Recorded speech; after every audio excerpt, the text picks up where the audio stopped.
Good afternoon, Mr. Charan. It's a pleasure to have you with us today. Could you tell us about how digitization is transforming Indian businesses currently, and if you could give us one or two examples? There are a few things every business has to realize, and that is every company of any substance has to be digitized. No digitization, no long-term life. Second, any decision that can be digitized will be digitized. And third is that all said and done, it's a factor of three things. One, consumer end-to-end experience. Second is finding the right ecosystem business partners. And third is designing the right platform and executing it. So this is the context in which you evaluate the appropriateness of the companies.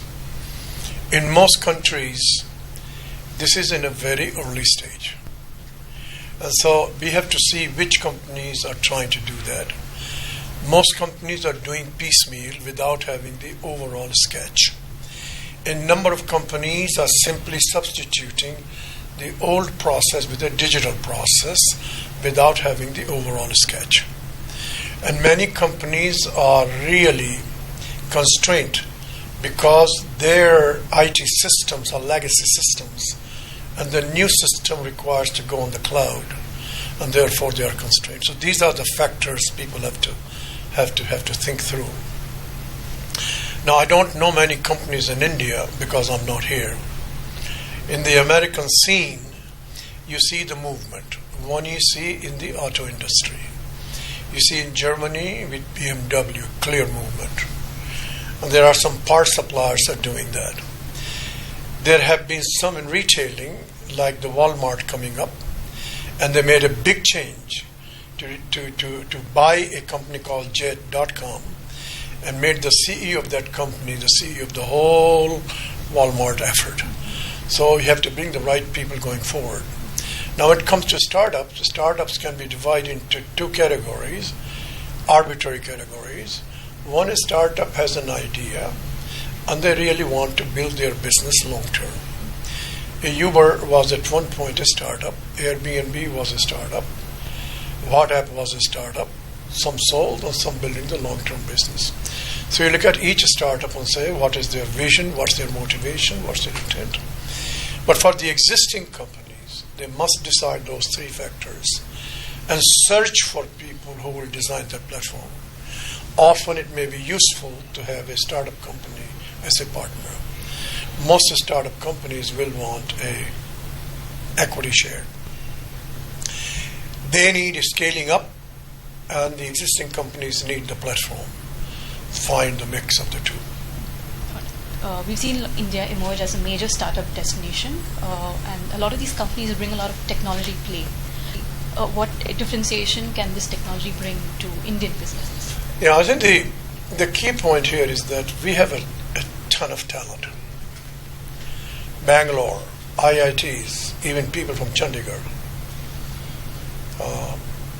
ton of talent. And many of them want to start their own business for good reasons.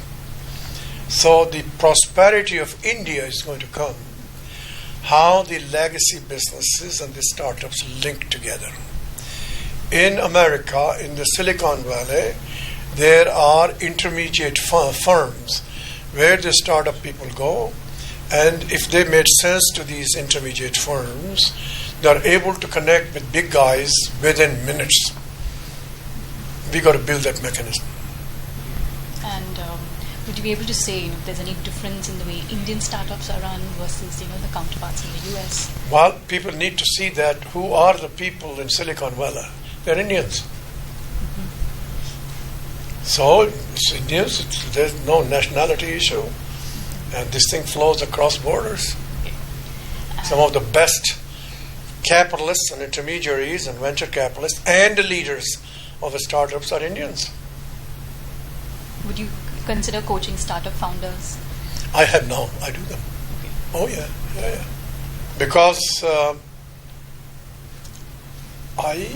I think I'm able to help them.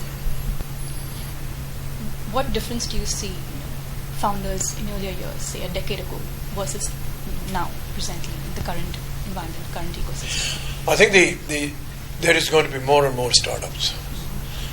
The technology is available.